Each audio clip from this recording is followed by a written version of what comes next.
வீட்டுக்காரங்க தொல்லை தாங்கவே முடியறதில்ல. சரி, ஓகே, நாம் வந்து லிமிட்டாக பழகிக்கலாம் அப்படின்னு பார்த்தாலும், நீ பாட்டுக்கு பேசுனா பேசு, பேசாமல் போ.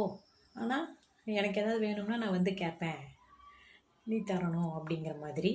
நாம் என்னதான் லிமிட்டாக பழகினாலும் அரிசி கொடு, பருப்பு கொடு, சர்க்கரை கொடு, காப்பி தூள் கொடு, டீ தூள் கொடு, அதெல்லாம் கூட சரி பரவாயில்ல. சில நேரங்களில் எனக்கே சொல்கிறதுக்கு ஒரு மாதிரி தான் இருக்குது. வேறு வழி இல்லை, இப்படியும் இருக்கிறாங்கன்னு நீங்களும் தெரிஞ்சுக்கணும் இல்லையா? மந்த்லி லேடிஸ் யூஸ் பண்ணுற நாப்கின் கூட வேணும்னு வந்து கேட்குற பக்கத்து வீடுகளும் இருக்குதுங்க. எனக்கெல்லாம் ரொம்ப ஷாக்கிங் ஆயிடுச்சு. நமக்கு என்ன, நமக்கு மட்டும் நம்ம வீட்டில் வளர்த்துற மரத்துலேருந்து எல்லாம் பொருள் வருதா? நாமளும் எல்லாம் கஷ்டப்பட்டு காசு கொடுத்து தானே வாங்குகிறோம்.